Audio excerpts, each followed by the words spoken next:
Bam, there we go. What's up, y'all? Welcome back to Solemn Sunday. Some delicious foid slop. Well, we'll see. It might just end up being some moid slop. Some boyd slop. But yeah, this is getting solved tonight. We're going to close the case on Brian Joko Burger. Hopefully get a little noided with it.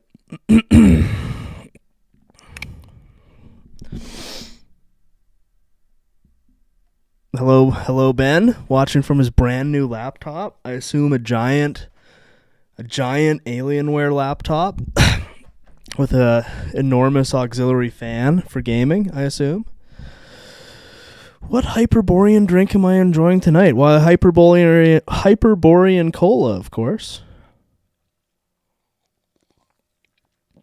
A nice diet Hyperborean cola.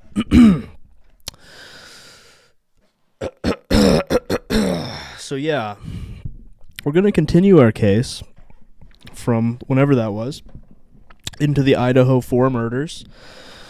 I have done some auxiliary research since then, and hopefully tonight we can get fully noided, because this is somewhat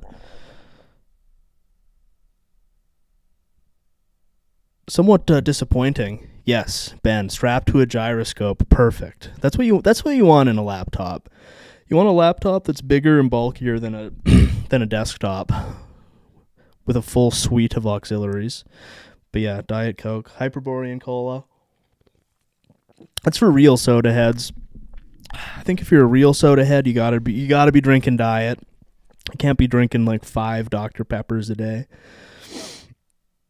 But yeah, I've done some auxiliary research into the case of Brian Jokerberger and the Idaho 4.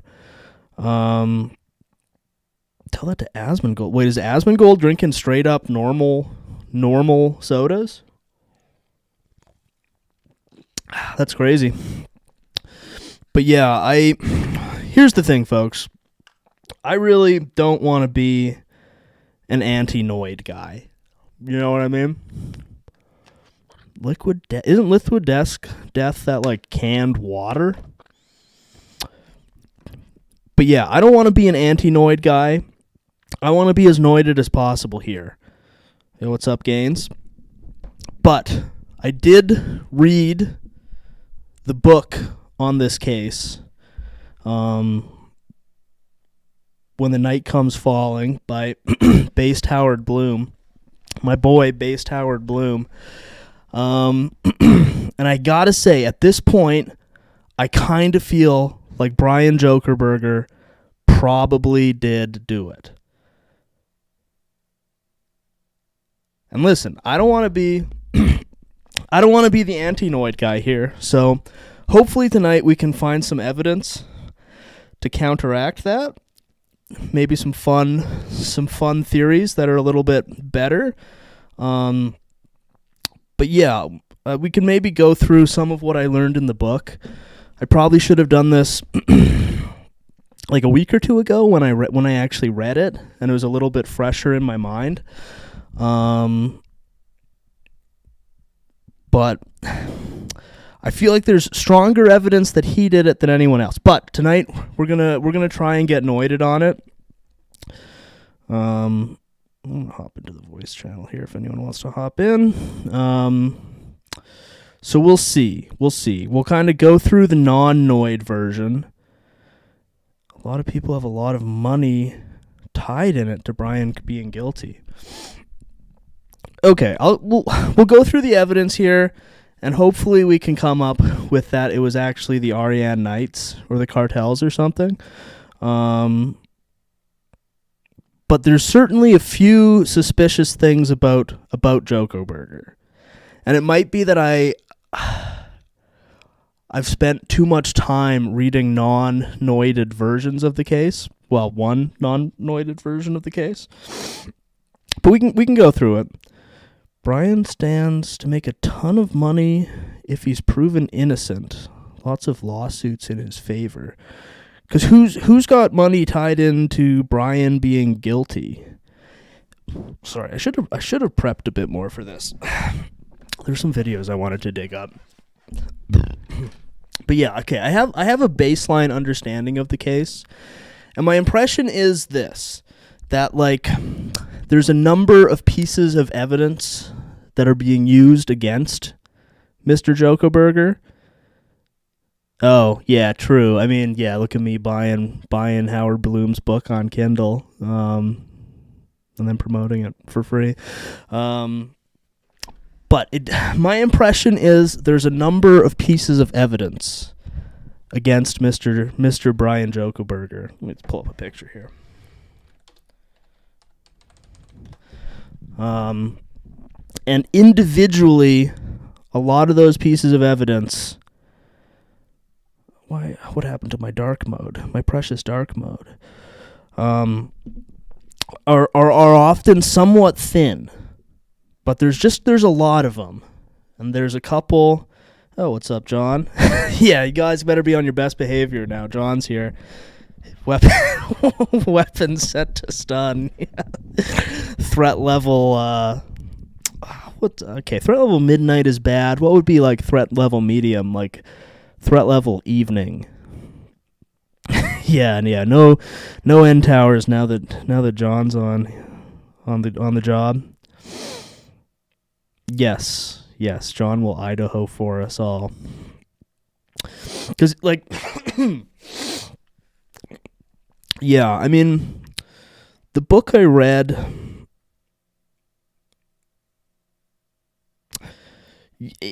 I guess it came to the conclusion that he probably did it. We can go through the evidence. I have a more functional cork board here. So I've listed down some suspects. I got the victims, and then hopefully we can add to this noid section here. Because I would really like to be more noided on this case. I just kind of think that he did it. Because it seems to me like the main piece of evidence...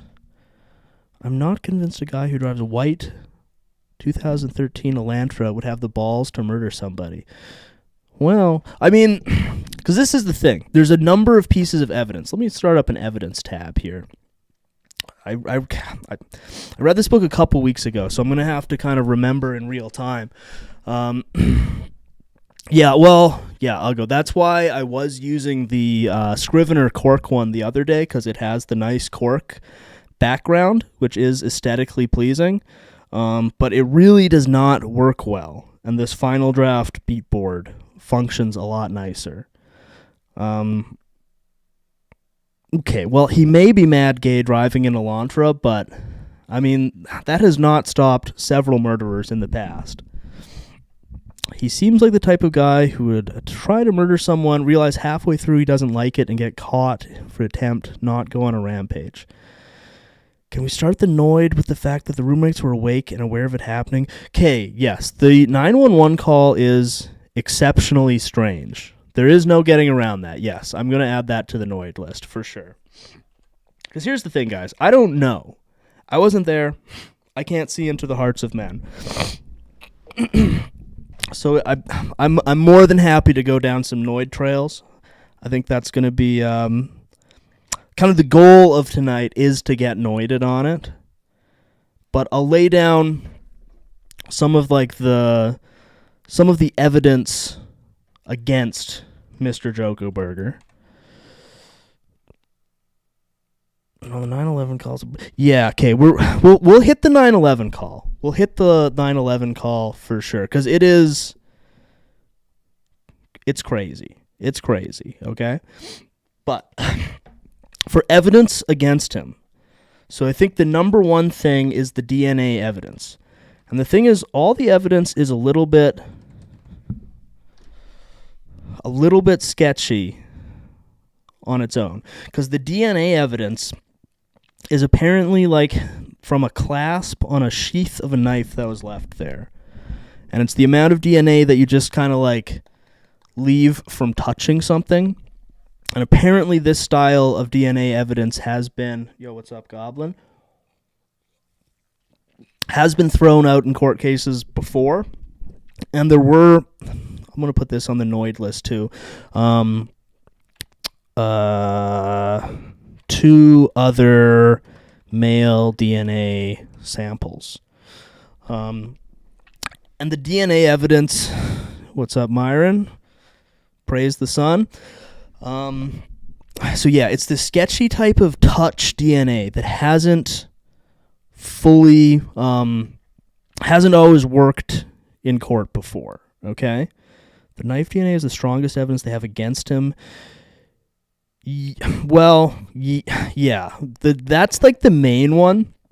As a kind of interesting side note, I guess to get that DNA like processed or whatever, the book was a little hazy on how that works, and it seems like they sent it to some like sinister Texas-based tech company, which was called like Orthrum or something, which, like, as a side note, I really don't love this trend of like sinister tech companies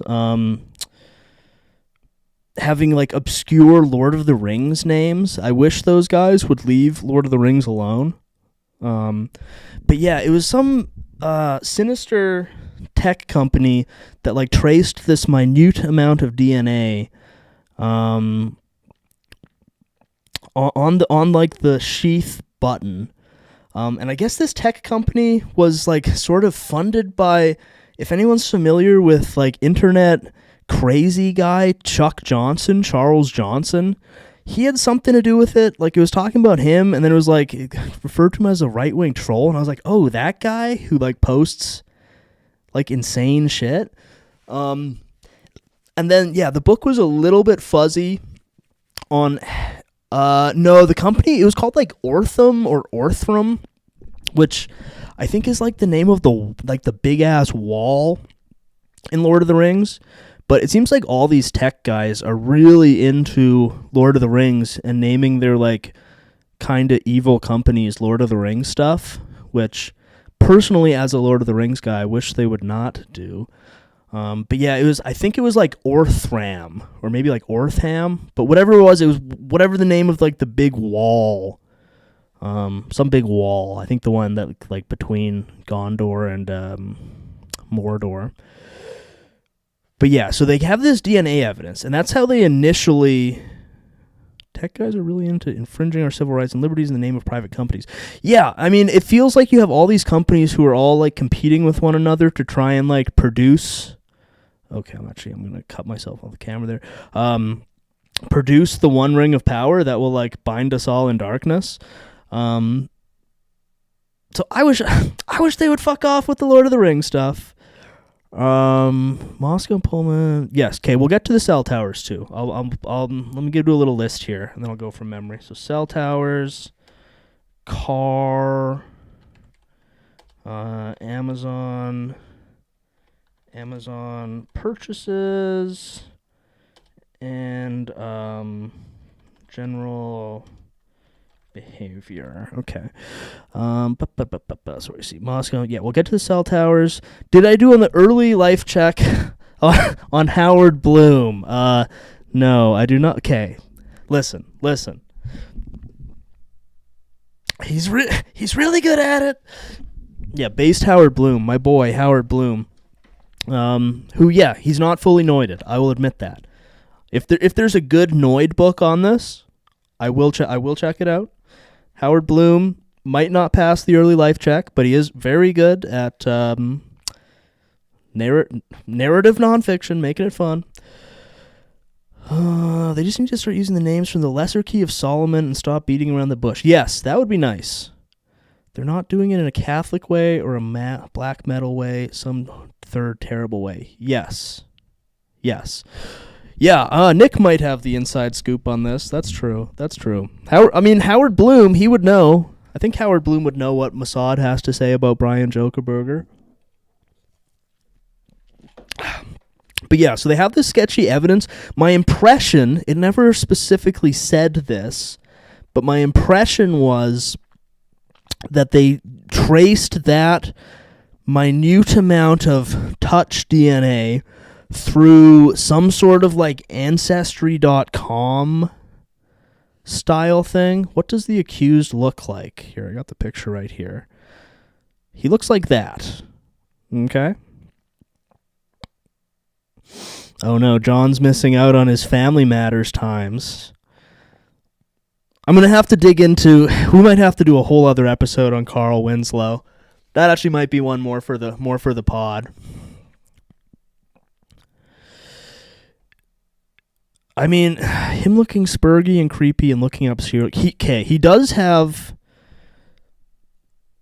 Okay, we'll get to this, but I think the evidence in the book that most convinced me was not the DNA and... oh, thank you, Uggo. Did not do your BattleTech homework. No, you can you can stay on that, man. I don't think we got anybody else on the case of BattleTech next, but I would love to hear it. But yes, thank you, sir. Okay, the thing that for me was what kind of tipped me over the edge, because the DNA evidence from like sinister Lord of the Rings named companies that like Chuck Johnson is involved with, okay. And like the car stuff is a little sketchy, the cell tower stuff is a little sketchy, they don't have a murder weapon, they say he bought some like coveralls on Amazon. They can't find them. But what I found very suspicious was when they busted him, because they followed him in like a little Cessna airplane all the way from Washington to Philadelphia, I guess, with his dad, which was where he did get, as we discussed last time, he got pulled over by the cops multiple times. And at least according to the book, that like wasn't part of the case or anything. I guess in America, the land of the free, you just get constantly pulled over by cops driving on the highway. So apparently they were saying that was just a coincidence, and like the FBI guys in the plane who were tailing them were like freaking out because he kept getting pulled over by like various traffic departments. So yeah, they follow him all the way to Philadelphia, then or Pennsylvania, wherever.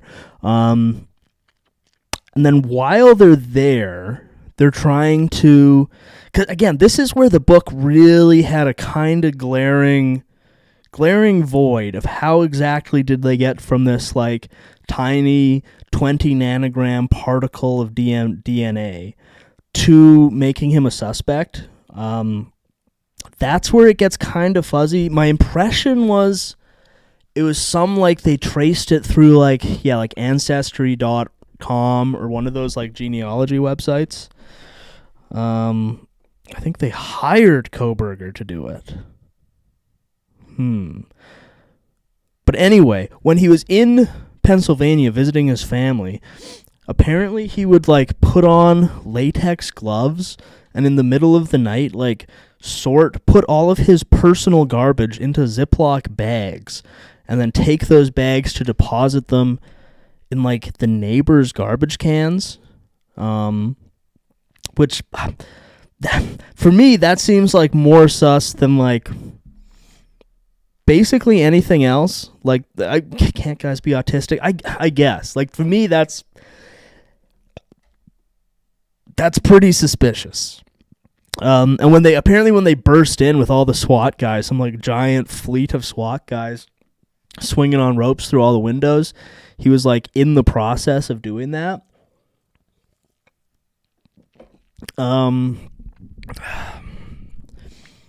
So yeah, that to me was probably the most suspicious thing he did. But yeah, like the DNA evidence, the thing is, it's a bunch of pieces of somewhat shaky evidence against him.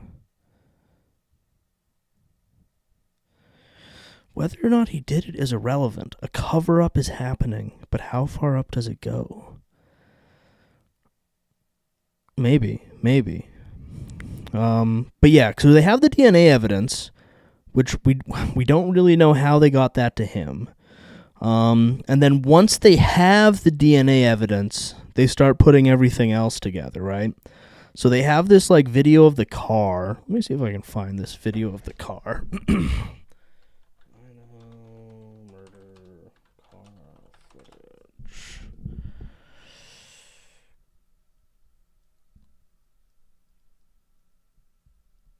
Let me get this here.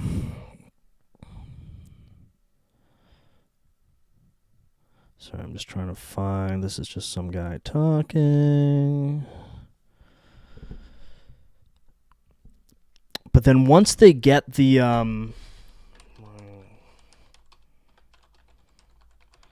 car footage, they can't. His porn evidence on stupid. I'm unfamiliar with his porn evidence. That was not covered in the book. And yeah, okay, the motive for him seems to be that he's kind of a creepy guy, basically, and that he was like a criminology PhD student, and that he just kind of like wanted to do a murder as an academic exercise, I guess. And then there's some theorizing that there's some like criminology professor lady who he was like a big fan of, kind of like me and Howard Bloom. And he did it to like impress her. That I've seen that theory kind of bandied around, but it seems to be broadly speaking that he did it as like like an academic exercise because he's just like an evil and twisted guy. Okay, but yeah, and so somehow so this is kind of what they were dealing with for the car footage, which is if you search any of that once, you're a serial. Wait, what? Okay, this was totally left out of the book. I don't know what his like porn history was. We might have to. That's going to be tricky to dig into on stream. I'll be real. That kind of stuff is going to be tough to look up on stream. But I'm getting the impression maybe he's a sick little puppy. But yeah, so they traced the evidence using this somewhat sketchy and like new novel method. Don't really get into like how they get it to him. Then they've got this footage of a car which they think was involved, but like the FBI, like they misidentified it as like the wrong year and model, and they sent it to some like FBI. Oh, okay. Hearing reports he was into some not wanting it play. Because, yeah, Mr. Based Howard Bloom's theory was that he was... where's the victims here? Is that... Which one's which? Kaylee, Madison. Okay, because Mr. Based Howard Bloom, he put out a theory that Mr. Jokerberger was coming in for this girl, Madison Mogan, who apparently he, like, might have seen at some point, because he was like some turbo vegan guy who I guess used to be like a fat heroin addict and then went like super vegan. Oh,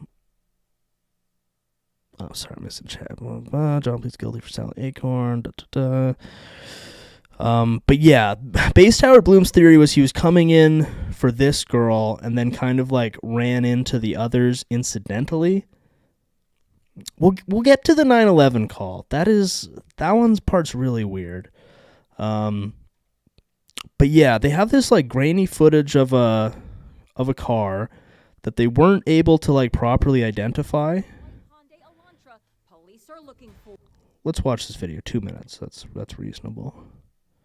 It may be a big break in the case, a grainy image of a speeding car that could be the white Hyundai Elantra police are looking for. A night manager at this gas station in Moscow, Idaho, discovered surveillance video that showed a white sedan driving.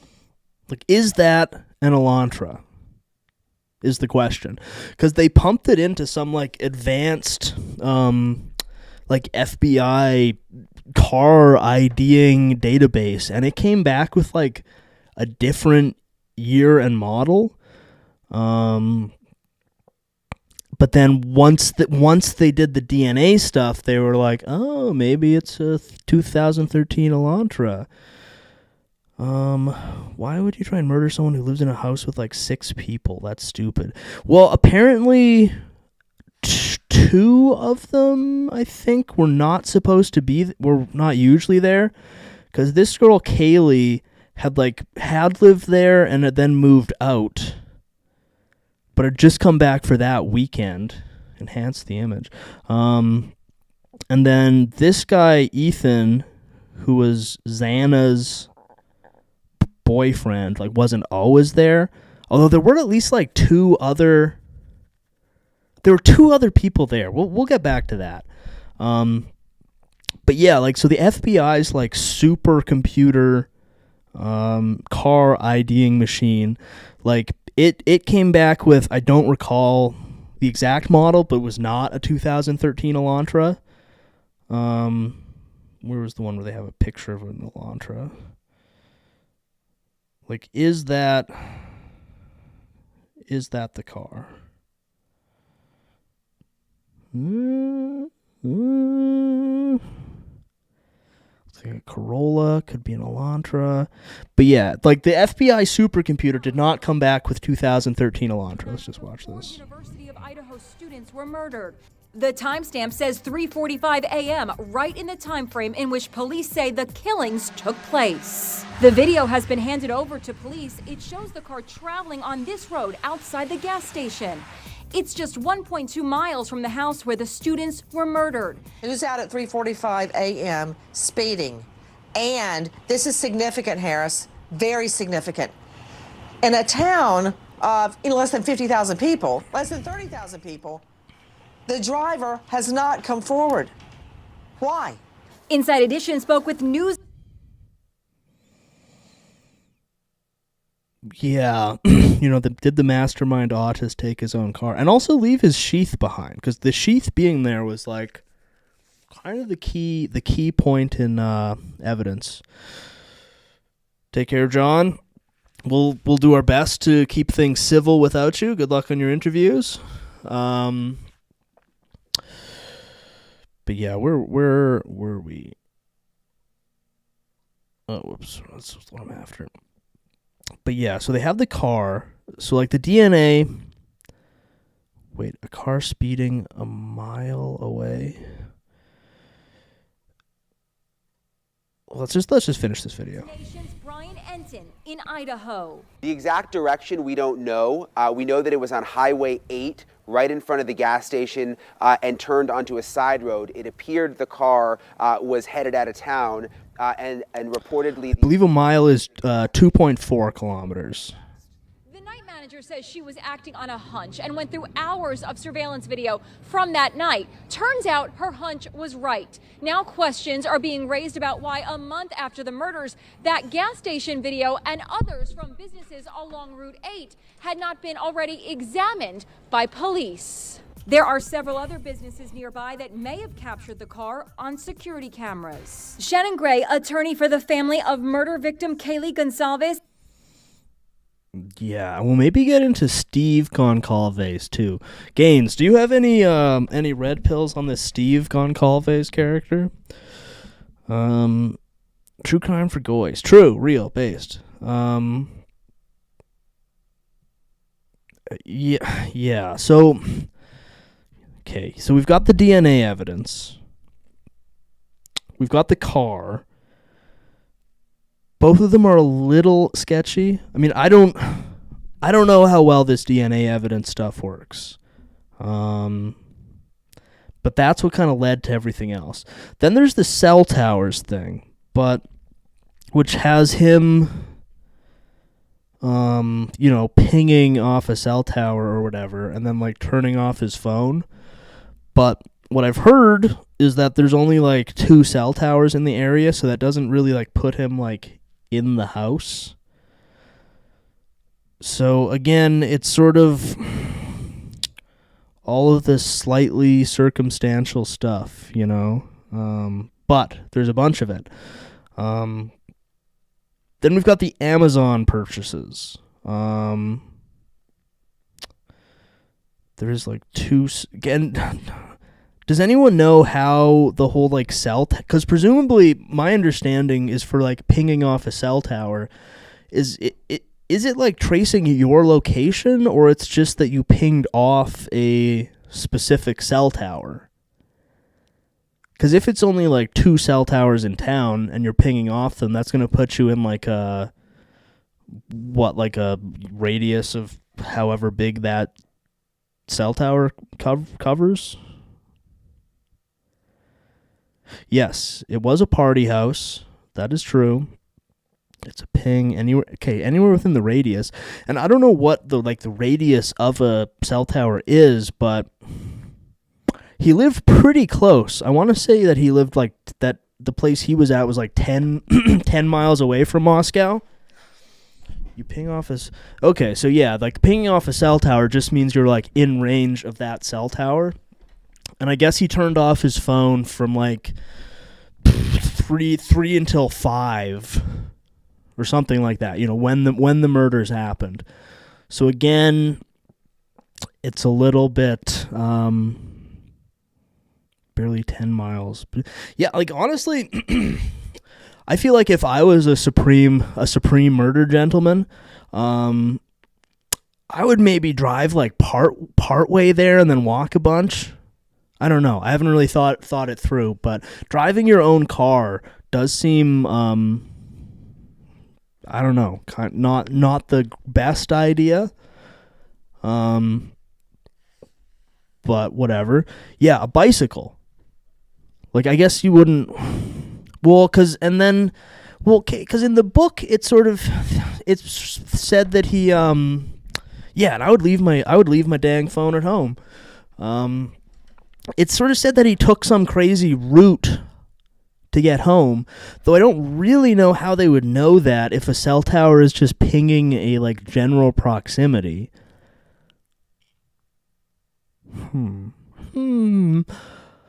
But anyway, so those are like 3 pieces of evidence: DNA, cell tower's car. Then he's got the Amazon purchases, which like I can't actually remember if they said he bought like a knife or not. Plus, it was a football night. Yes, it was a football night. They were all out late. Who was the other? Jack something was another suspect who came up. Because 2 of the girls, the book honestly spent a lot of time digging into like the victims. And 2 of them, I think it was Madison and Kaylee, who I guess were like best friends forever type thing. And I think it was Kaylee had some guy she'd been going out with forever, and she'd kind of broken up with him, and they went to like the bar he hangs out at and had something, and then they walked home and there was like some guy following them. I think it was Jack something. I've bought camping equipment, rope, knives, shovel, etc. with Luke. Yeah, that's yeah, gotta do what you gotta do when you're camping, right? Yes, Jack Showalter. He's the one, because I think there were 2 Jacks, right? There was one of them who was like Kaylee's on again, off again boyfriend, but then there was a different Jack who like followed them home. Oh, really? Okay, yeah, maybe he did buy the knife, because I know he had. I specifically remember he bought like a dark jumpsuit thing that nobody can find. And then I'm hearing here he also bought the knife and the replacement sheath. It was like Amazon purchases. Yeah, he knows what happened. No one's saying shit because the threat is still in Moscow, not in jail, allegedly. Okay, and then there's his general behavior, which, like much of the other stuff, is, it's kind of weird, perhaps even suspicious, but like in as an individual piece of evidence, not super strong. Whole case is just weird. There's definitely some strange stuff about it. And we'll see, because there was a whole thing in the book that like maybe Gaines, you can confirm, deny this, if this is just big New Yorker Howard Bloom's view. Wait, the knife purchase is still alleged. Okay. You'd think that would be something they would be able to kind of track somewhat conclusively. But Howard Bloom kind of laid out this town, Moscow, as being like a college town with like, I think, multiple colleges. You Amerifat seem to do college a little differently than we do up here, where you have like specific small towns that are like just to house a college, essentially. But anyway, in Howard Bloom, it was he was saying that this town, like, it has whatever, like tens of thousands of college kids there. And then the town itself is like half members of some church. What were they called? I think it was called like Kirkers or something like that. And I guess like the head pastor of this church has like a long running feud with all of the cops in town, because he was getting like I don't know, tackled trying to do like church services during COVID, and his like grandson or I think it was like Christchurch, but they call themselves like Kirkers or something. It was sort of an aside in the book, but Howard Bloom was saying that this guy like fucking hates the cops in town because of what went down during COVID. And he, I guess, has sort of insinuated, there was actually some strange Moscow lore, but this guy, whose name I forget, but the head of this like Christchurch group, has insinuated that like if any of his people are on the jury, I believe his words were like they'll keep an open mind. Cause I mean they got some bad blood going on with the local authorities. But there was some strange Moscow lore. Like he listed off a number of like unexplained murders that had happened over the years. Like I think there was some lady in a bar who just like somebody came in and bashed her head in with a hammer or something, and like they never found a guy. And there was some lady who like went out to change her like laundry and then just like disappeared forever. So there was some element of like cursed Pacific Northwest twin Peaksian evil afoot. But Joker Burger's general behavior. So I guess he's a bit of an odd duck. What did he get up to? Because former junkie, got clean, went super vegan. I guess he was like a TA or something at university to cover his tuition. And I guess he would always like, anytime a woman said something, he would start. He would shut them down and like yell at them and stuff. And it's like, well, you can't really blame him for that.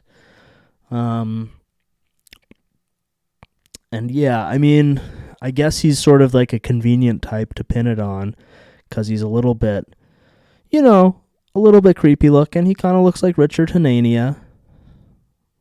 This is probably the most evil picture of him, I would say, probably. And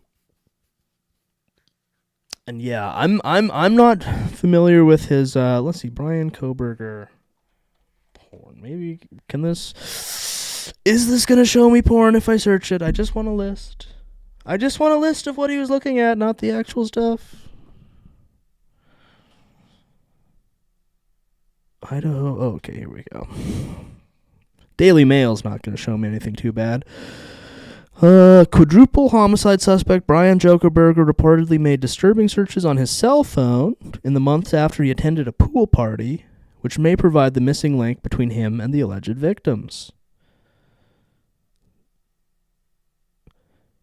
Yeah. He does look like Always Sunny Dennis mixed with Richard Hanania.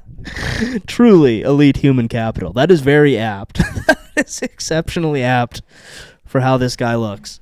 Half the guys in my master's program were annoying and hated women. Well, I mean it seems like that's a relatively large part of it, is that he was annoying and hated women. And that was like, he's like, you get this pool party got mentioned and he had like kind of bad vibes at it, which again, who among us? Koberger searched for pornography containing the keywords drugged and sleeping. Because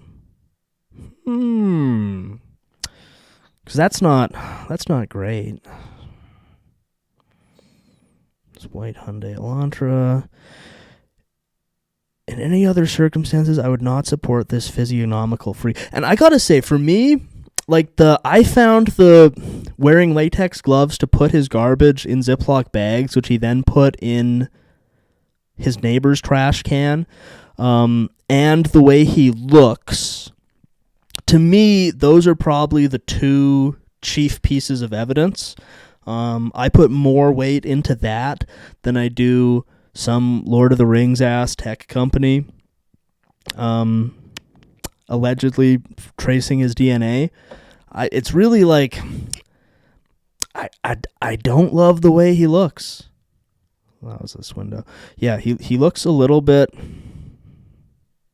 like Always Sunny Dennis mixed with Richard Anania.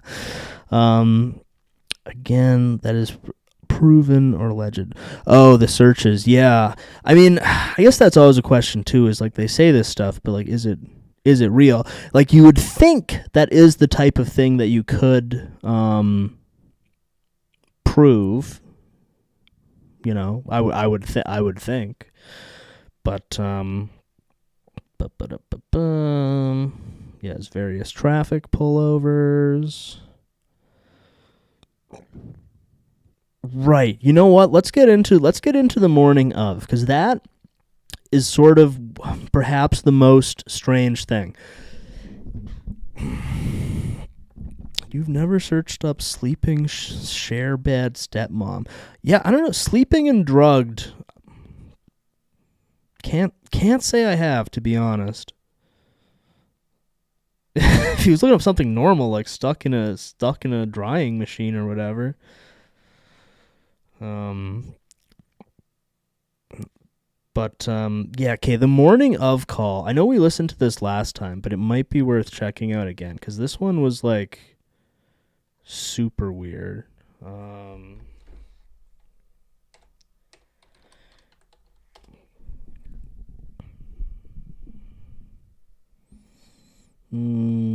Yeah, let's check this out. I think this is the one. We have reported on the survivors' frantic. No one has the emergency. Judgments for yourself. Play it. 911 location of your emergency. Something is happening. Something's happening in our house. We don't know what. What is the address of the emergency? Yes, that's a good point. Yeah, it's worth keeping in mind that the murder happened at, I want to say, around 4 a.m. And there were 6 people in the house at the time. Murderer comes in. He goes, like, upstairs. He comes in through their unlocked door. He goes upstairs past a bunch of rooms to the room where Kaylee and Madison were, like, sharing a bed. Kills both of them. Comes downstairs and then kills, I think it was Ethan first and then Xana, who had sort of come out to see the disturbance. This is an AI-generated call. Assuming it happened at the house. Oh my goodness. Well, yeah, once we get the basics down, then we can go down some noid tunnels. I have all the various Reddits open here. I don't know if they're going to be noided or non-noided. Like maybe we'll find out.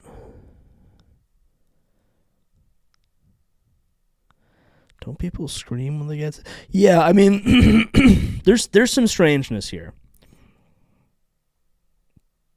But the call is wild. So like he goes through, he kills these 4 people, he comes down, and then I think there's 2 other roommates still in the house, but there's definitely one who like comes out of her room, and this is at 4 a.m., sees some strange guy in like a jumpsuit. Apparently sees him well enough that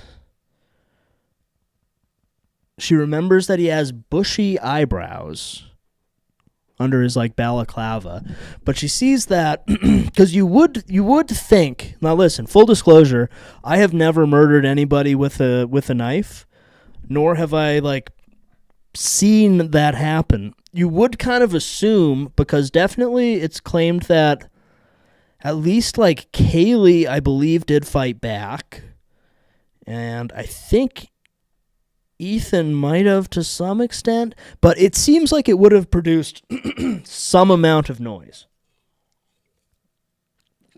But yeah, this other, like the 5th roommate, I think there's another one too. comes out, and I guess they like stare at each other in the night. And then he leaves. So you'd think it would be quite a commotion, right?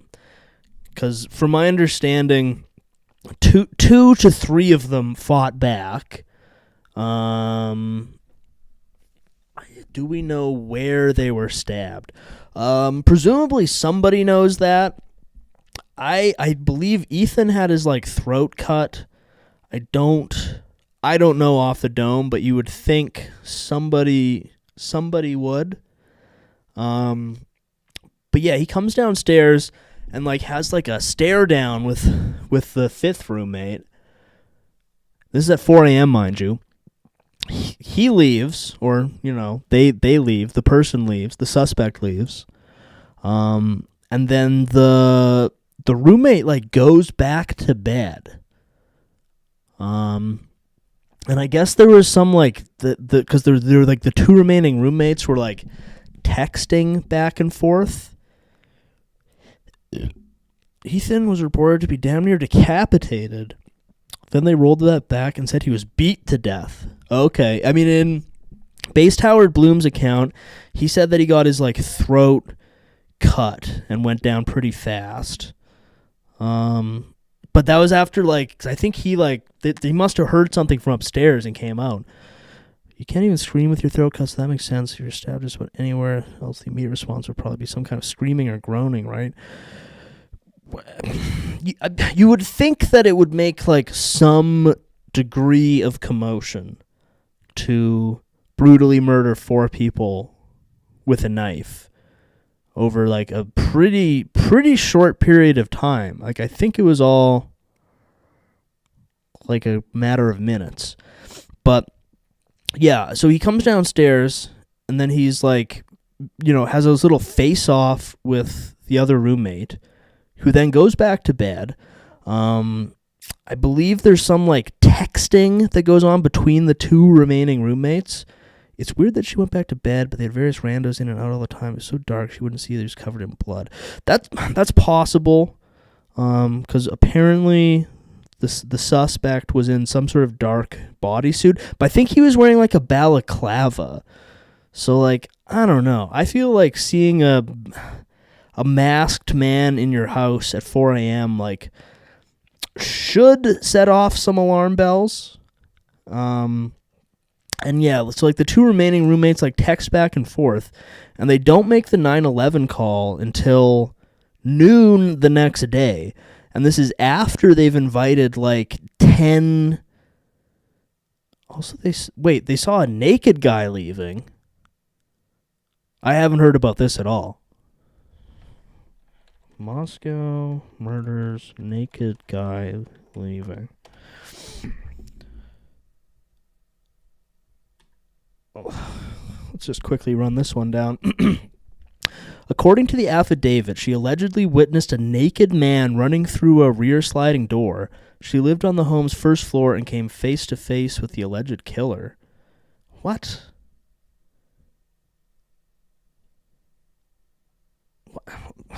What?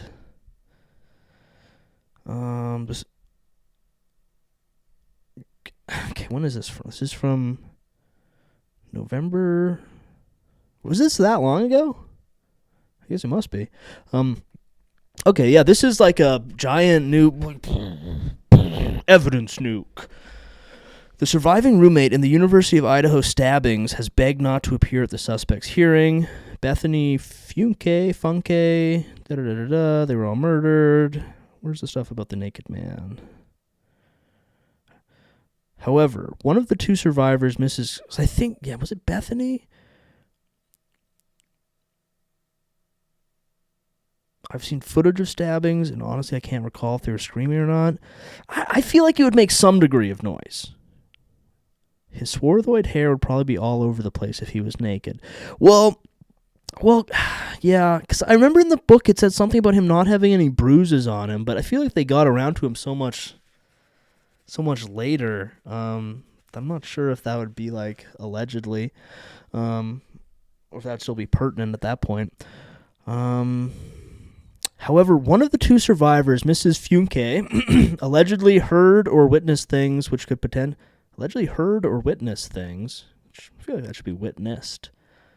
It's always wild to me where newspapers have typos. Allegedly heard or witnessed things which could potentially exonerate the suspect. Investigator Richard Bittonti, who is working for Ann Taylor, Mr. Koberger's lawyer, has subpoenaed Mrs. Funke to appear in the accused killer's hearing on June 28th. According to the affidavit, she allegedly witnessed a naked man run through a rear sliding door. She lived on the first... She saw a naked man run through the door. Because that is a little odd. The book said no bruising. They said he came back to TA and had scratches and cuts on him. What's TA?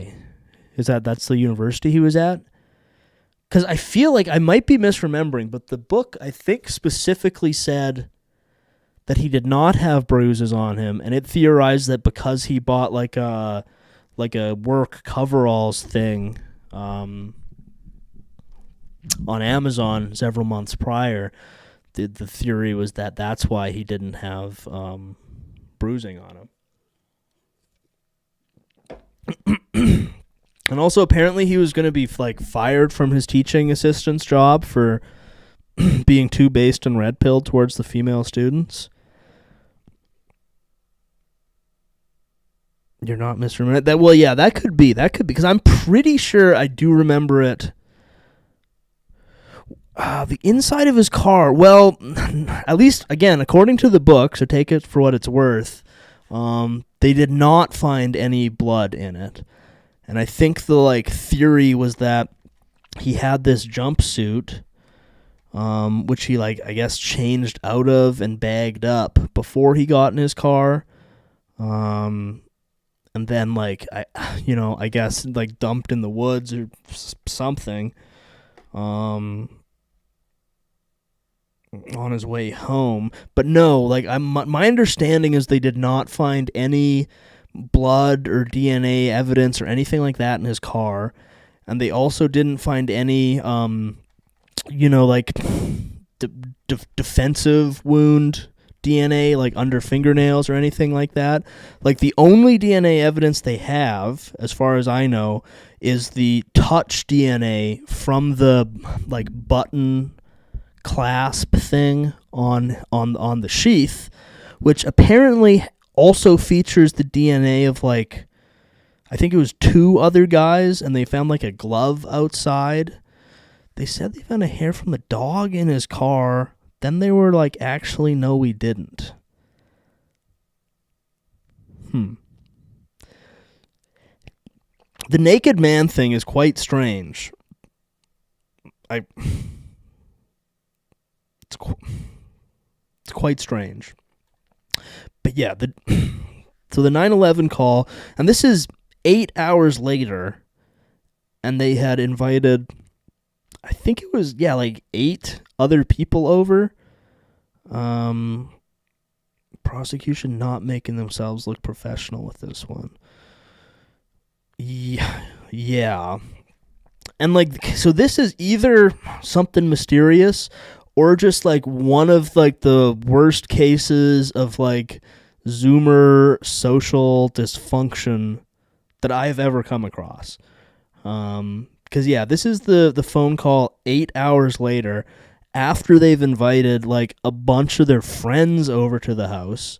According to the responding officers, at least, the house reeked of blood when they went in, and was the site of a horrific knife massacre. But yeah, let's just listen to this call again.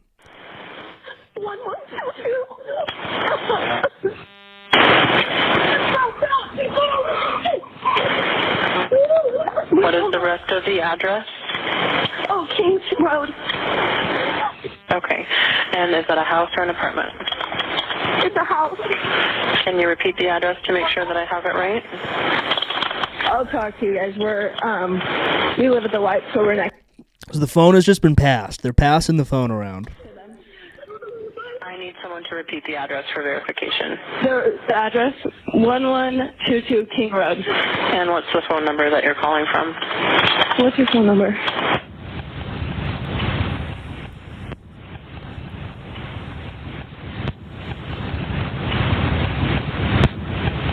And tell me exactly what's going on. One of the roommates has passed out, and she was drunk last night, and she's not waking up. So that's a really puzzling way to describe somebody who has been brutally murdered with a knife.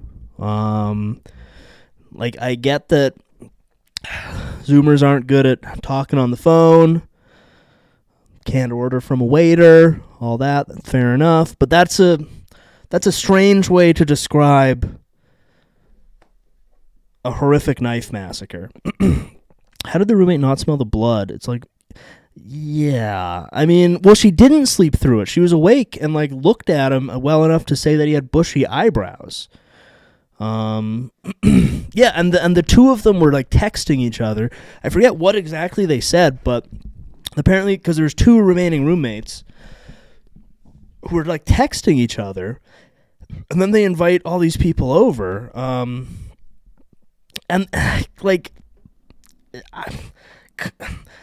there's bound to be a significant amount of blood that comes out of you if you get, like, knife murdered to death, right? Like, I struggle to see how you could... Oh, well, maybe because this is a female neighbor? Let's keep listening. Okay. Oh, and they saw some man in their house last night. Yeah. Hi, this is... And are you with the patient? Okay, I need someone to keep the phone, stop passing it around. Can I just tell you what happened pretty much? What is going on currently? Is someone passed out right now? I don't really know, but pretty much at 4 a.m. Okay, I need to know what's going on right now if someone is passed out. Can you find that out? Yeah, I'll come. Come on, but we gotta go check. But we have to.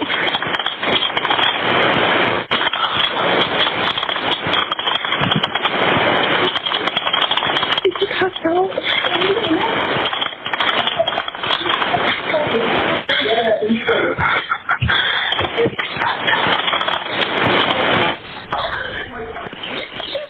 What's wrong?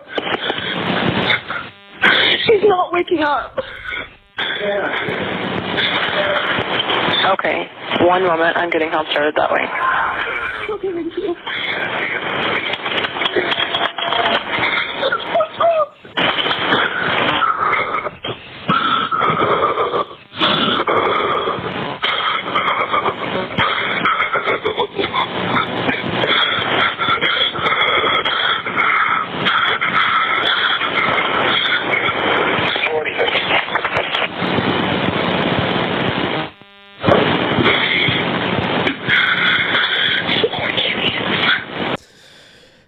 It could be there. It could be locked. Maybe. I don't see how the murderer could come in, kill them, and then, like, lock the door. That does seem like maybe they're, like, knocking on a door.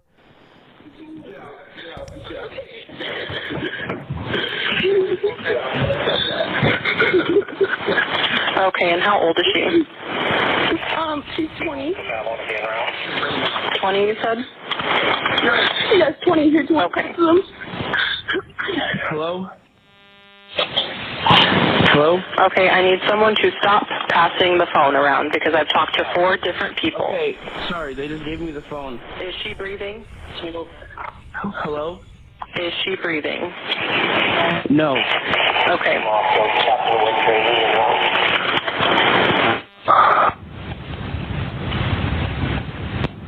Dude, talk to them, okay? I can't talk to them. They need you to talk to them. Okay. Hello. Okay. I've already sent the ambulance and law enforcement. Stay on the line. If there is a defibrillator available, send someone to get it now and tell me when you have it. Say that again? There's a police here right now. Okay. If there's a defibrillator available, send someone. Yeah, so this might be just like the worst Zoomer phone call fumble of all time. That is possible. That is definitely possible. The door may have been closed after the deed, or he could lock the door and walk out after stabbing them. Yeah, it's possible. Yeah, that I don't know. Again, that seems like the type of thing that it would be like possible to know. And then the thing about the police already being there, at least to my understanding, there was a bit of a thing because the police like took a long time to show up. Because this is like a, college party town, they had some like special call-in thing for people who were just like passed out, and that's what the call got like logged as.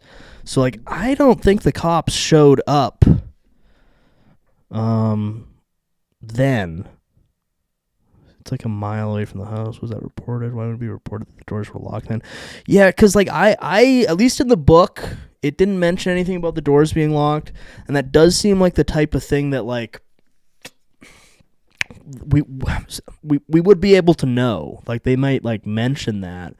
And then like the not breathing thing, like how would you know that unless you're like close enough to see that they've been killed with a knife?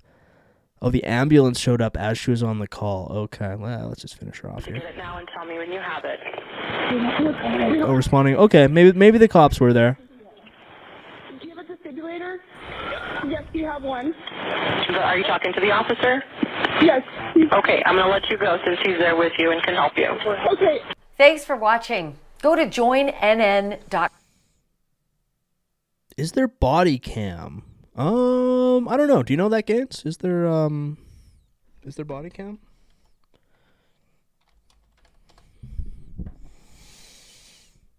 Yeah, there's like traffic cop body cam. Notice how the call cuts out before the cops go inside. Let's see it. Let's try Moscow murders.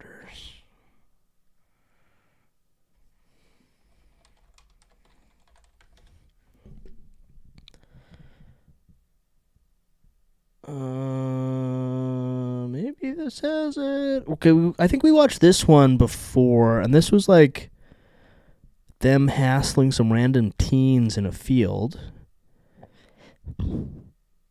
Okay, so there is not body cam footage from inside the house. So I think we watched this one last time, yeah. And this was just, they were just hassling some teens in a field.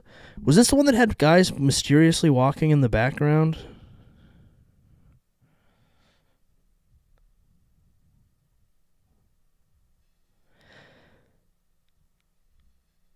But yeah, okay. Yeah,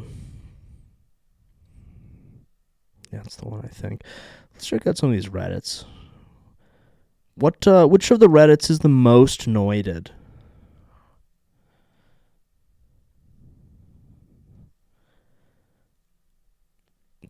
I want to believe. He looks like a Nightcrawler, case closed. I mean, that's the type of evidence that I think will hold up in the court of law against a jury. They're all noided, but in a bad way. I guess what should I expect from Reddit? Let's see what the Idaho murders. I think, what's the big one? These are about the same size. Moscow murders. Top. Probable cause affidavit. I did the same thing as Dylan. Oh, what? I've very much been a silent reader up until this point, but with the affidavit release and all the discourse surrounding Dylan, I think Dylan is the roommate who made the horrifically bad phone call. I needed to share what happened to me while I was at the university, hopefully to offer some explanation. In my second year of university, I lived above a little corner shop in an unsafe part of the city I went to university in, which wasn't known for being safe.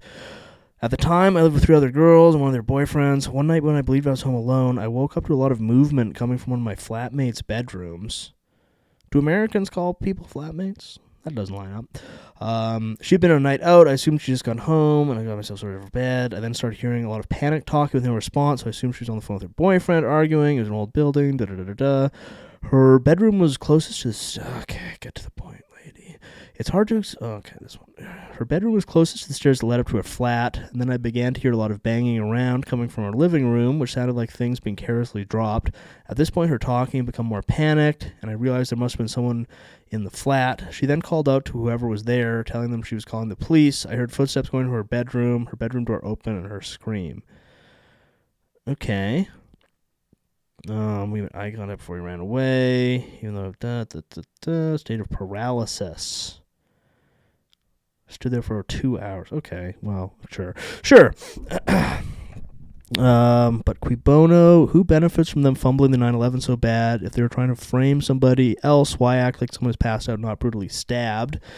Americans do not call them flatmates. Okay. Sarah, what's that I'm trying to figure out the whole time? Cover for what exactly? Yeah, it's a mysterious case. And there were... I have a little list of other possible people, because there's, Jokerberger. I guess he's suspect number 1. It's a little shaky. I feel like the evidence is definitely a little shaky. David and David. Who were David and David? Were those the frat boys who, the Royd brothers who moved to Africa? The book really, it mentioned them, in literally one line where it said, it was listing off some competing theories and mentioned, the frat boy Royd, the Royd Davids. It didn't really offer any theories as to why they might have done that. I think we hit that last week. There were those 4chan posts that were kind of insinuating it was them. There was Emma and Demetrius got a bit of coverage in the book. They were the drug dealing couple. Who I think there was some theory that Brian Koberger might have been buying drugs from Emma or something like that. The Aryan Knights, I wrote that down. I think we talked about it last time. I don't really recall what that was what that was in reference to. The cartels got mentioned in the book, and last week or last time I did it. And that was the Royd brothers that moved it. Well, okay, let me catch up. I prefer the frat boys were allegedly in a relationship and they fled to Africa to help children. I prefer to believe that, allegedly. Well, okay, the Royd brothers that moved to Africa were... I actually don't know a ton about the Davids. I would not mind finding out more about that. They're 2 guys, both named David, a little suspicious, who were in some frat that, I think, was Ethan in the frat or he was in a rival frat? But they were roided out frat brothers who, apparently, according to a 4chan post, had some bad blood with some or all of the victims. And I think at least one of them has since moved to Africa. So make of that what you will. The cartel stuff, there was sort of an insinuation that the cartel, they were in a frat with Ethan and had beef, mentioned offing him a few times because one of them liked his GF. Okay. I mean, they did kill his GF, so that's, maybe not the best way to go about that. Yeah, there was a drug connection to, I think, 3 of the 4 victims do have a drug connection in their families. Though there is the kind of question there is is it, sinister, or is that just how things go nowadays? I shouldn't make this a little bigger, maybe.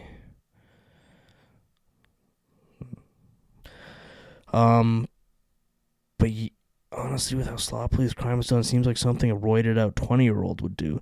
But the thing is, if it was a roided out 20-year-old, are these guys so connected that the cops are gonna go way out of their way to frame up some Richard Hanania ass guy? Cartels and organized criminals don't kill college girls. Yeah, well, it mentioned in the book that because, there's a lot of drugs going around in this college town, that like the police had been doing that thing where they like catch some low-level person and then like use them as like an informant or whatever to try and like run it up the chain. So I don't know if there's anything more than that to go on there, but there was some insinuation of that. Sorry, whose mom was a paralegal in Boise? Honestly, like one of the David's moms was a paralegal in Boise. I actually don't know how to pronounce that. What are the chances there's some sort of school-based politics thing? That I do not know. The only motive was personal grievance or insane bloodlust. Yeah, well, that's Boise. That is the thing. Kind of from like whatever angle you go at, there's not a ton to go on. Boise. One of the Davids. Because yeah, there was like drug problems in, I think, 3 of the 4 of them have like family drug connections. Although, I mean, that's not like, I think that's not as unusual as it might be. But I think it was like Kaylee had an uncle who's in jail for like a drug murder.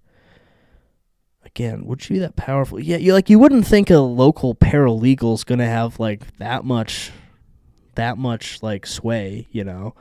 But yeah, Kaylee had an uncle in jail for a drug murder. I think Madison's like mom had been a druggie. Xana's mom and dad had been a druggie. But again, I think that's not that unusual.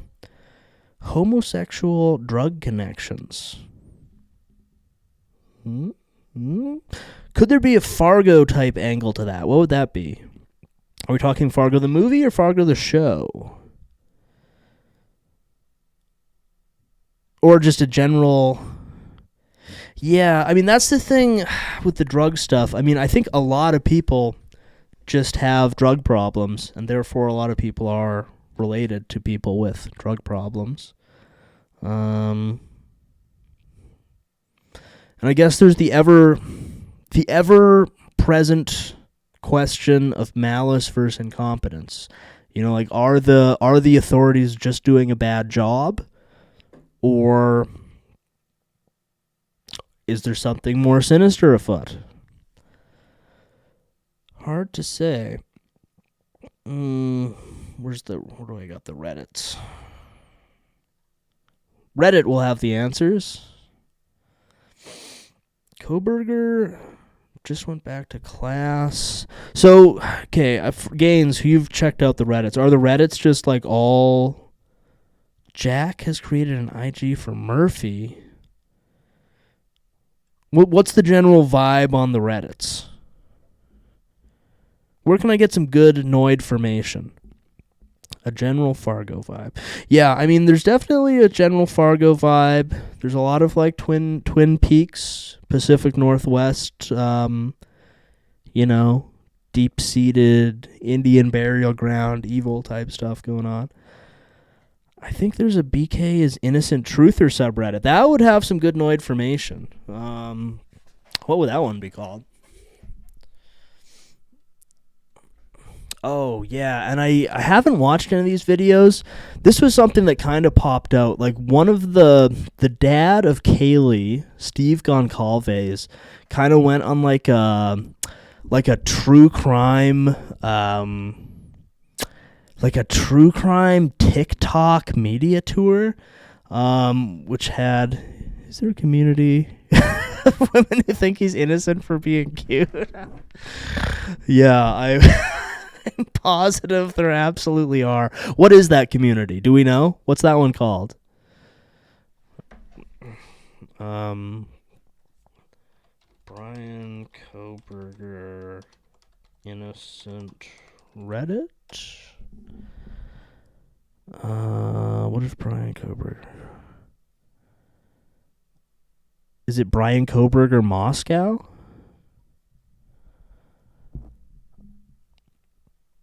I am interested to check out the women who think he's innocent.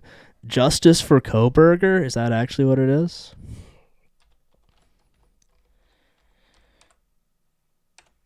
Because the one thing about this case, wait, what am I searching here? Is this just this Reddit board? Yeah, okay.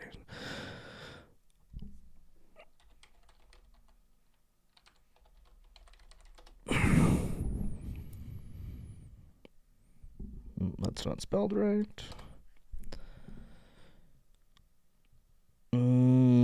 Sorry, I'm like bad at searching Reddit.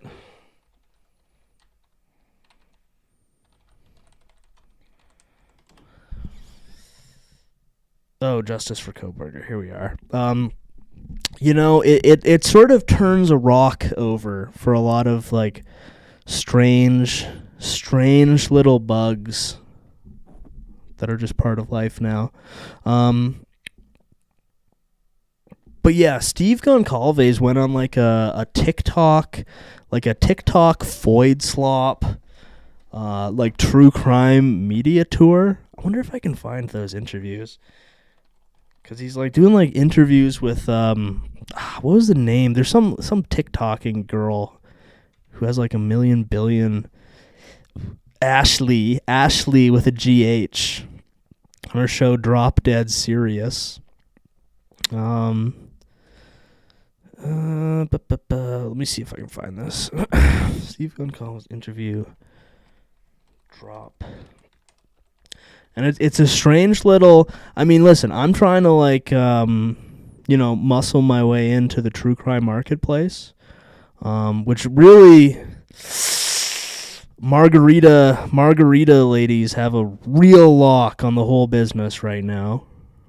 They all think he did it because he watched Joker and Andrew Tate. Okay, so, like, the general vibe on the Reddits is that he did it because he watched the Joker movie. And then we have the Justice for Koberger, who he didn't do it for being a cutie pie.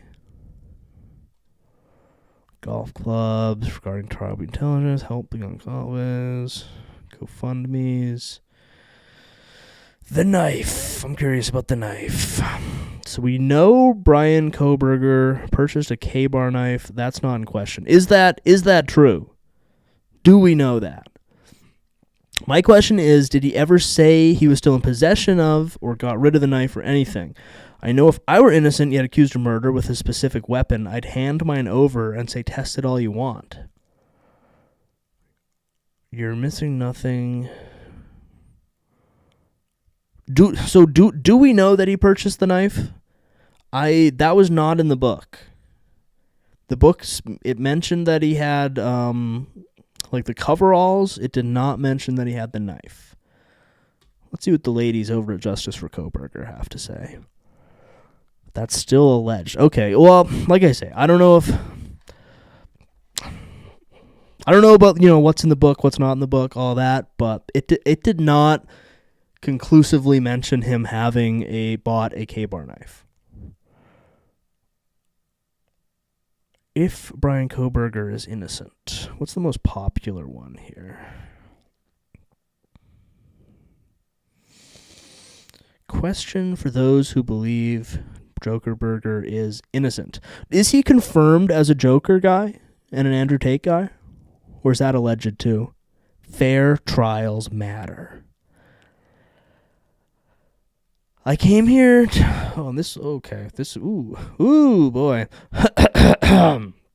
Try and understand why he's innocent. I read through many posts. At this point, I believe that he's guilty as charged. My interest in this case is probably something. Here's the key questions this person has. If he did purchase a K-bar style knife and sheath before he moved, months before the killings, as was reportedly in the Amazon warrant, and he doesn't have either of those items now, if it's actually K-bar... Okay. Well, I feel like in a general sense that's accurate, as they are just kind of pegging him as being like a creepy kind of Joker-fied guy. That does seem to be a pretty major part of the prosecution, is that he's just kind of generally a Joker guy. if his phone did touch or connect to the Wi-Fi at the house, I haven't heard about that, in the middle of the night, at least one of the 12 nights he was reportedly near the house, his phone touched the Wi-Fi. Okay, I have heard nothing about that. I don't know what's going on there. Do you find suspicious that his alibi is out driving at the times of the murders? Do you find suspicious that his phone turned off while moving in the direction of the house? Do you find it coincidental that his car had no front license plate because Pennsylvania does not require it? Okay. See, all of that's kind of... Okay, let's see. I want to believe...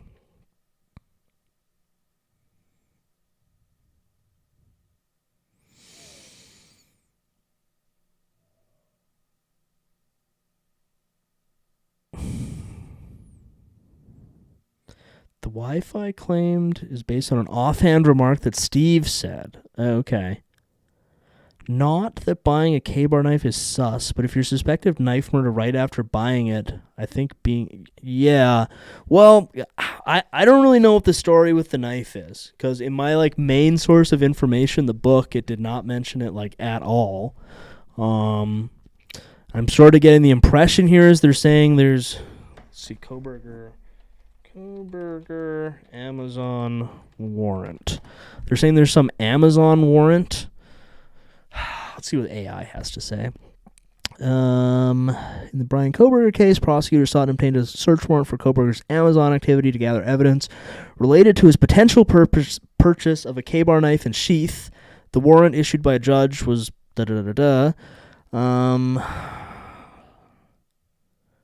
prosecutors argued... Okay, so the prosecutors are saying that his Amazon activity showing a purchase of a K-bar knife and sheath before the homicide made it more probable. Okay. His Amazon purchases are incriminating. Who's considered minors from the search warrants? The defense sees expressed. Amazon search warrants. FBI. Okay. Well, yeah, I mean, if he did buy a K-bar knife on Amazon that is now unaccounted for, that would be quite suspicious. I'll just say that. They can't even prove the man bought the knife after 3 years. A purchase would be... Yeah, you would think whether or not somebody bought something on Amazon would be a pretty binary, open and shut. Either he did or he didn't, you know? You wouldn't think that would be lost in the Silent Hill fog of who knows what happened. You'd think that would be relatively straightforward. Yeah, I kind of want to watch this. Sorry, I got too many tabs open here. The Foyd Slop Steve Goncalves interview. Did I open that one? Oh, what was that called? Steve Goncalves. First interview, because this might be, I haven't actually watched this. I was with Ashley something. I lost that tab, Ashley.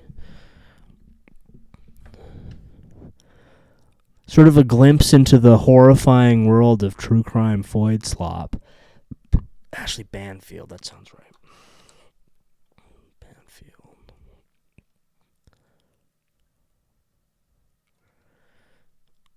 Hi, everyone, and welcome back to Drop Dead Serious. I'm Ashley Banfield, and I've got a bonus episode for you. See, this is the competition. This is who I'm gunning for in the true crime space. I hope y'all. Dang it!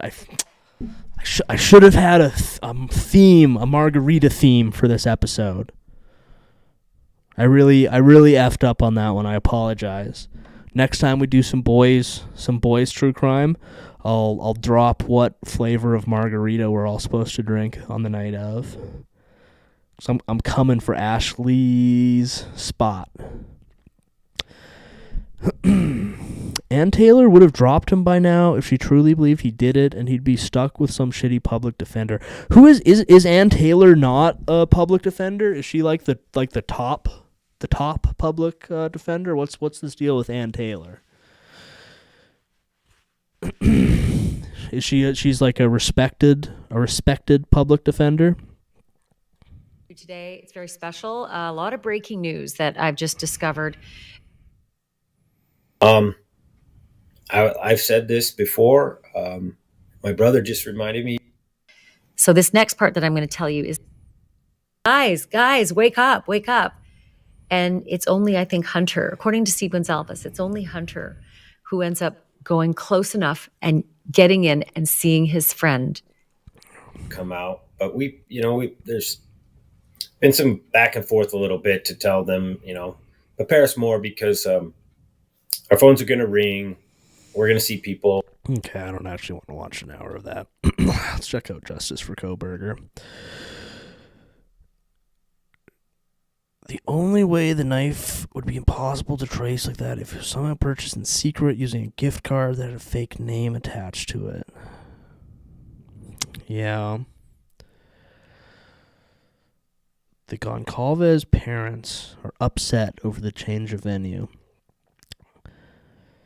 Do they honestly think they're the ones in control of this whole thing? Really? They've also promised to go into the community of whatever court is chosen until they convince everyone BK is guilty.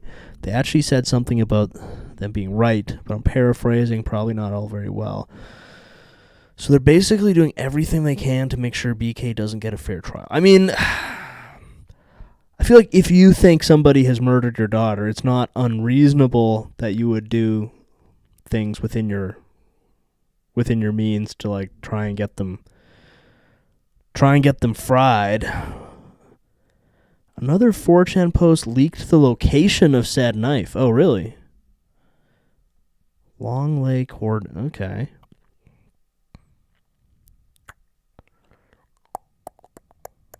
Hashtag free Kohberger.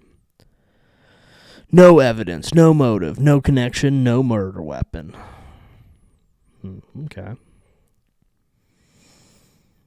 Yeah, apparently, what would I search to find that 4chan post? Apparently, Idaho brought back execution by firing squad specifically for this guy. If they can't get their execution, the execution drugs. All they have is touch DNA and a movable object. Prosecution pretty much confirmed. Where are we on this case now? Has he gone to trial yet?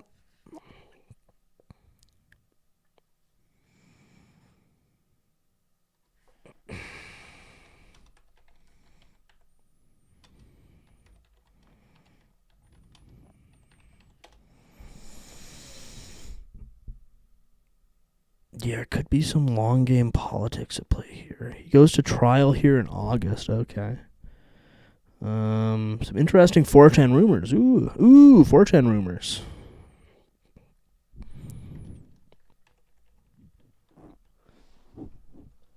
Why is that making it smaller? I'm hitting plus, and it's just making it smaller.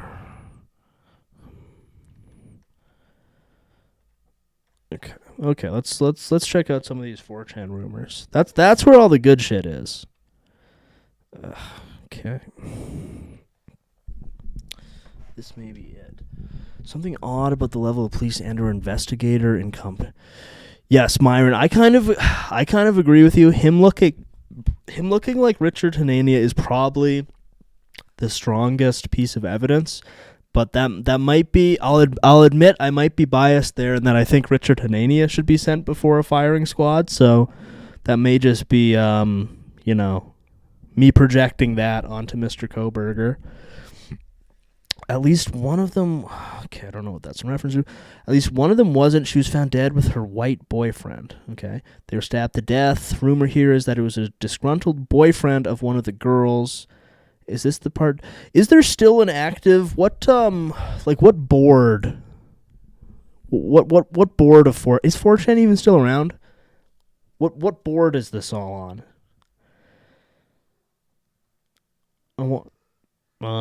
Okay.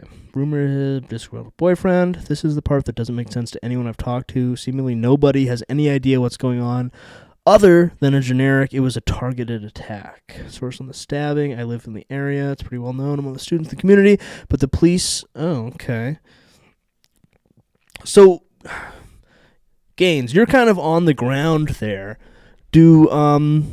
What's like the general sense among the people of Idaho who are like in the area?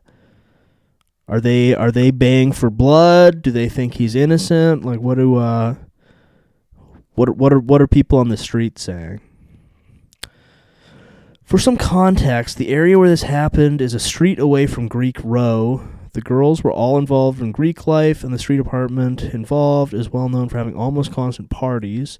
The girls who lived in this apartment kept the doors unlocked because would come in and go. Everyone thinks he did it. Okay.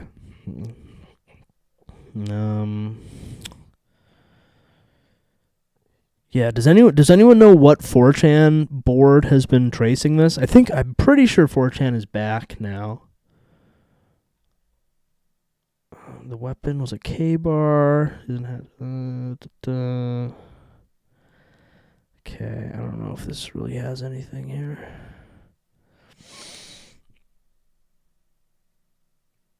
Everything 4chan is back. People get mad when I suggest there's more to it, but no one has done any research. This probably would have been on X or poll. Yeah, okay, let's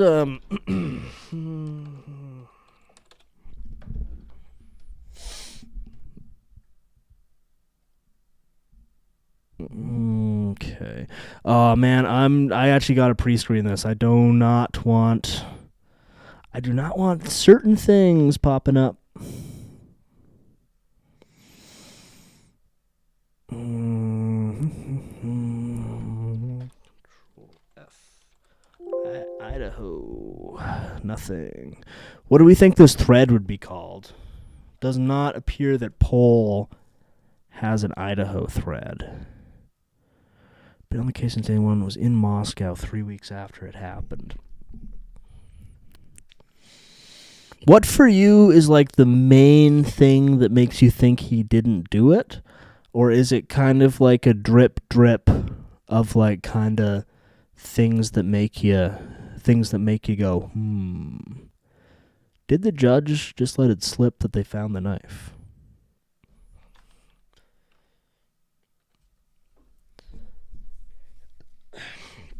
During the pretrial conference, the judge was talking about display boxes to hold dangerous evidence. He mentioned he does not think there are any guns in this case, but in terms of the knife, it will probably be in a display case. Direct quote, did they find the knife? The poll probably isn't talking about it anymore, but you probably make an X post and get some new ideas beamed straight into the stream. True. Can you do an overall search on 4chan? I don't think so. Oh, maybe you can. Well, let me hop over to X here. That would make sense. Control F. Idaho. Nope. Looks like even X isn't talking about it. Because I would assume Idaho would be in the name. Maybe I'll try Coburger. Okay, no. Nope. Okay, so they might have a knife. It might just be a replica of the knife. Catalog search, but not a site-wide search.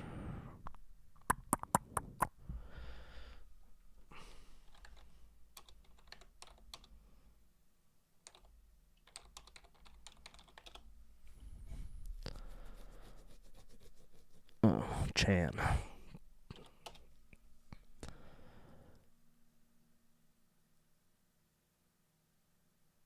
Grisly true crime. Let's check this out. The roommates being sketchy and the 4chan post being released before.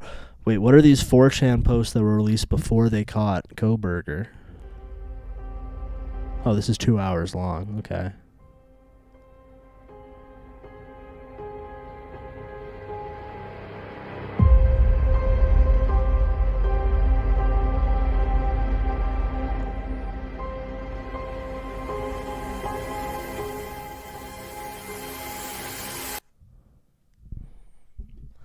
Okay, 4chan Idaho 4 murders.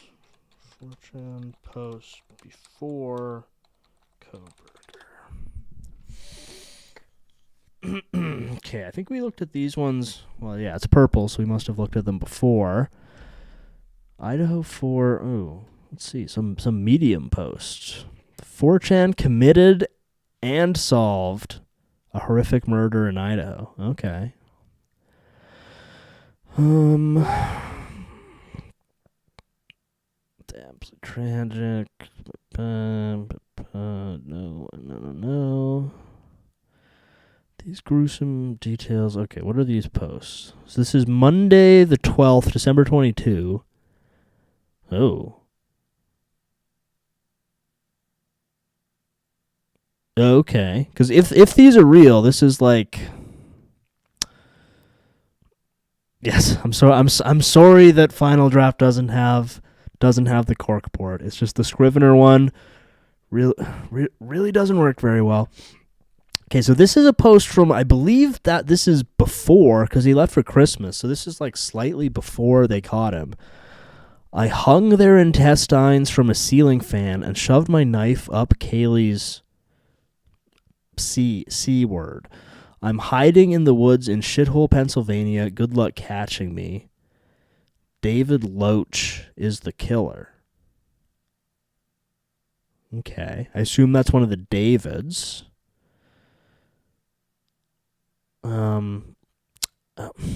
Okay. Well, and that is like significantly more grisly than anything else I've seen. These are the messages that would eventually give detectives the name of the suspect. Not only did the poster know details of the crime that only the police would know, but he also stated that he was hiding out in Pennsylvania.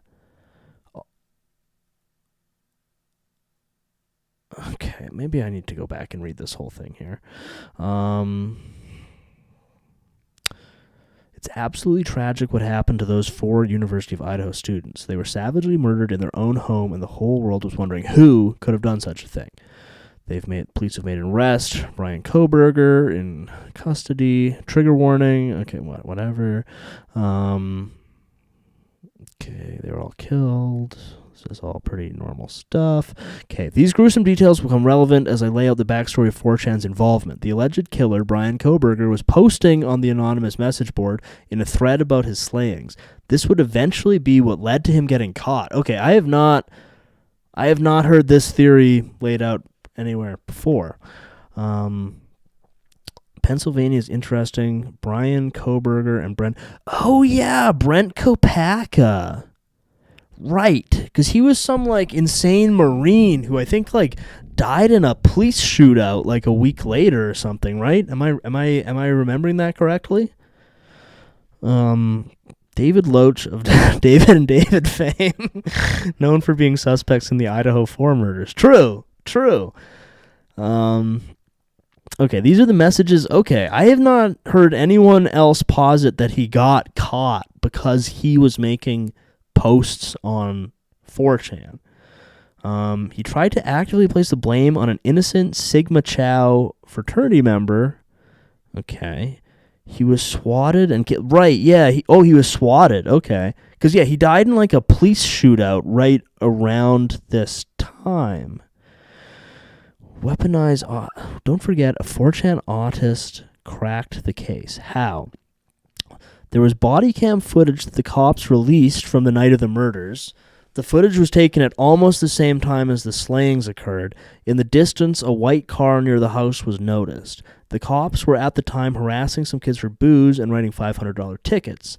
Someone on the internet, not the cops, said, "Hey, what's the deal with this white car?" Then later, a chick at the gas station nearby had a video of it speeding away. Honestly, BK. Yeah, I mean, this is a new theory to me, but it's somewhat compelling that the killer was posting on 4chan. Highway 6 gas station. Okay. The alleged killer, Brian Koberger, was found because his phone was hooked to Bluetooth on the white Elantra at the Highway 6 gas station. His phone just happened to be on 4chan at the time because he was posting horrible details about the crime on the thread about the murders. Well, I mean, these posts aren't from December 12th. Is that when it happened? When did they happen? What day did they happen on?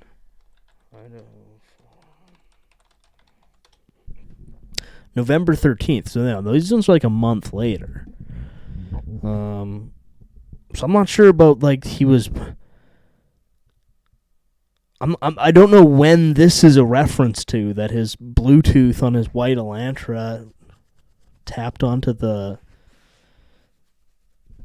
Yeah, I'm not sure if that lines up. He's posting horrible details about the murders.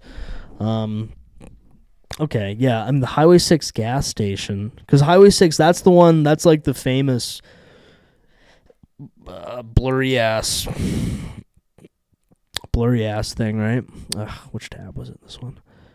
See, this is the kind of shit that makes me think he's being set. Yeah, there is a lot of like fuzzy and contradictory information for sure. If BK was actually trying to blame Loach, why wouldn't this shit have been tied to the tower ping thing? Yeah, I don't know. Okay, your phone will always search for connections if your Wi-Fi feature is turned on. I feel like one of the Reddit boards is talking about his phone hitting the Wi-Fi. I'm not sure if this person on medium.com is reliable. I'll just say that.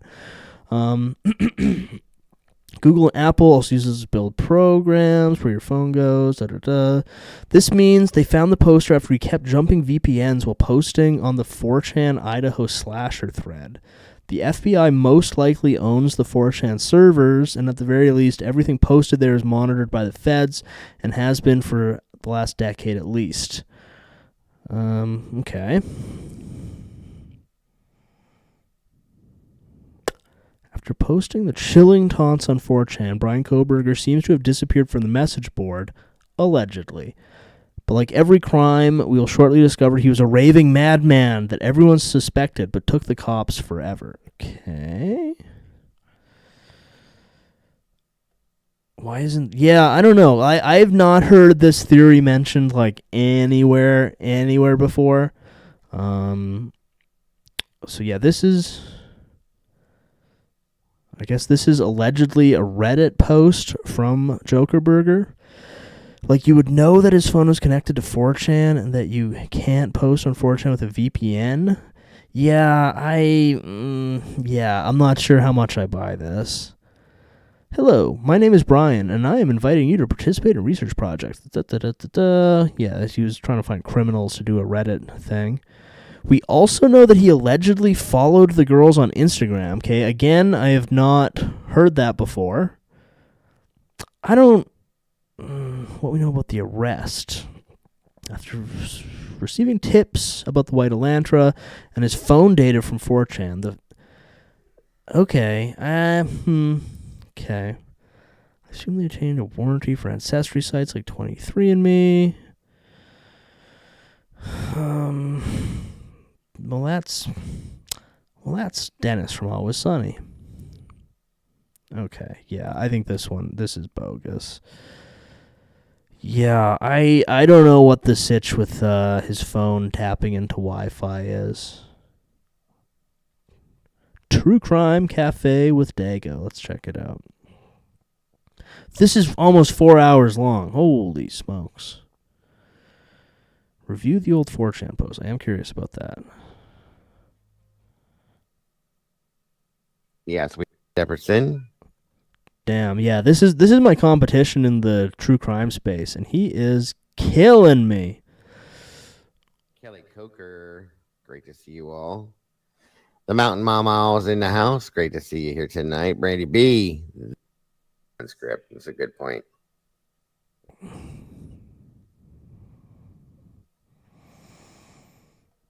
This guy seems to have a giant scar on the side of his head.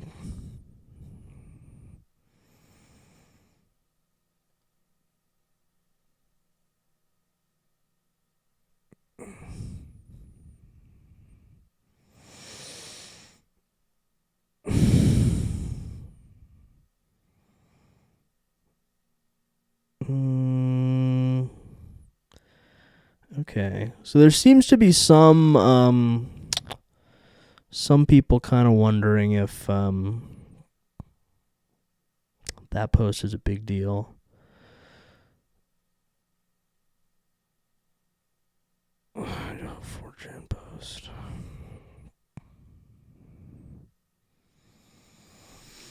Where is the official police source of him having been connected to 4chan in any way? I don't know. I'm not sure if that's I'm not sure how much there is to go there. The white pill from this case is that apparently there isn't a little Asian guy on the other side of your phone monitoring you 24/7. Yeah, that's true. that's true. Yeah.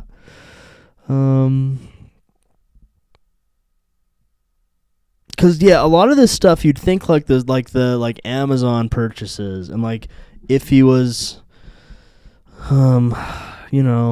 posting that he did it on 4chan, you'd think we would have something definitive to go on there. Well, yeah, I don't know, fellas. What are we thinking right now? I came into it thinking like, okay, yeah, he probably did it. Part of me still kind of does think that, but there's just a lot of mysterious business. So I don't know. I do not know.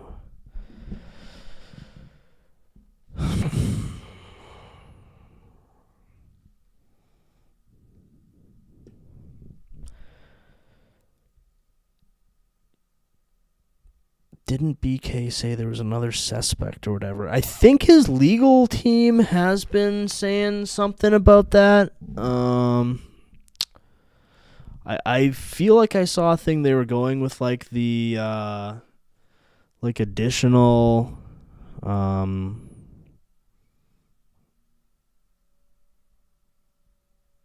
fuck, GloomTube is back. Let's check in on GloomTube real quick here. But yeah, as I recall, his defense is going with the somebody else did it defense. The Hanania-isms are hard to get past. That I will admit. I mean, that for me is like the number one thing against him, is that he looks a lot like Hanania.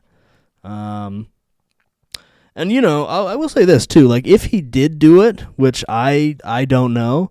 But if he did do it, then I don't mind if he gets like firing squatted. But if he is gonna get firing squatted, then I hope that he did do it. If you follow my drift, and that there's not some sinister cover up. His lawyer apparently has key witnesses and exonerating evidence. Yeah, I did hear they're doing like the some other guy did it defense. Yeah, and I don't know how accurate the 4chan stuff is.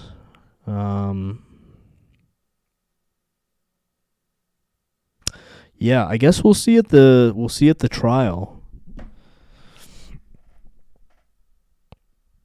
I'm not really sure what other threads to pull on for Idaho right now. We can maybe stop in for a little bit, see what's going on in LA.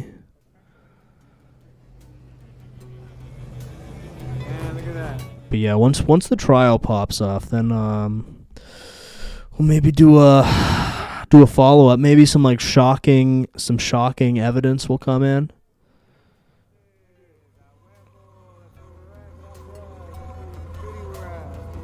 They're trying to frame Forbidden Gains. Yeah, are you going to attend the trial, Gaines?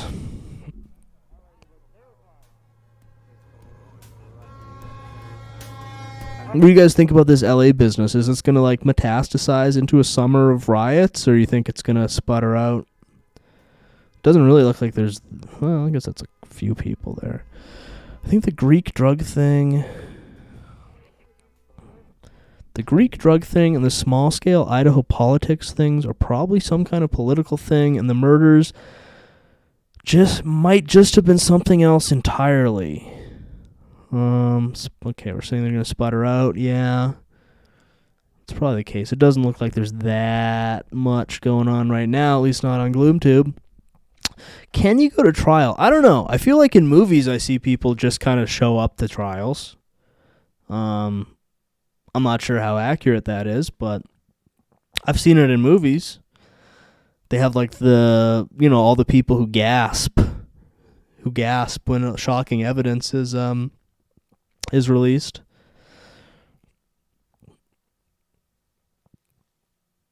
But yeah, we're thinking these are going to sputter out. Looks like they got a bit of a fire going there. That's not that many people, though. Right there.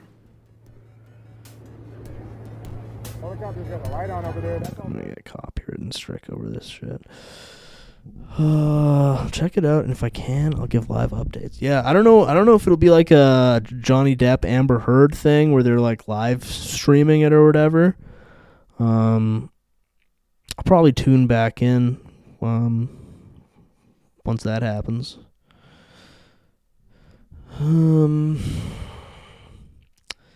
Okay, so yeah, this is one of the he did it ones.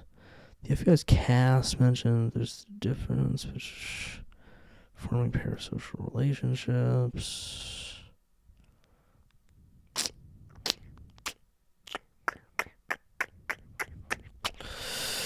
Yeah, I don't know. Do we have any other threads on this that need to be unspooled right now?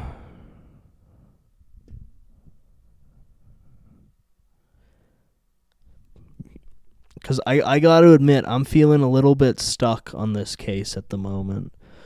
Like, I feel like we've got the evidence against Joko Berger, which individually is all a little shaky, to be honest. But there's like, a number of things, chief among them, that he has a Richard Hanania vibe, which,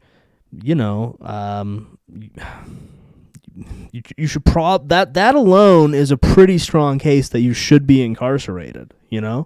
Murders or not, being Hanania coded, people have gone to jail for less.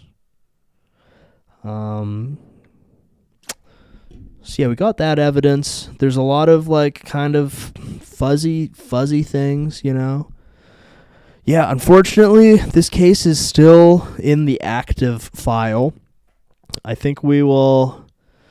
Yes, it's still an unsolved mystery. It's still cold, but we're not gonna toss it out.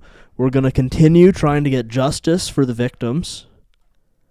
One way or another. We got the noid stuff. They started a fire on GloomTube. That's cool. The knife thing, the 4chan thing, the fumbled call. It's all weird. Yeah, and it's just... I don't know what it is. It's just fuzzy, Like, I guess the motive is just that he's some, like, serial killer guy. And he just wanted to do it, like, for fun or whatever, which I suppose is a thing that has happened. We can rabbit hole more next time. Yeah. It's only the tip of the Koberger. But we have a firmer baseline now. I'll maybe do some supplementary research so I can bring some, like, good noid holes. Good noid holes to go down. And maybe once the trial happens, that'll maybe throw some tortillas on the fire. But yeah, I think at the moment This is about as deep as I can go on this case. Yes, good noid holes. But yeah, we have a baseline now. And I guess the trial's starting soon.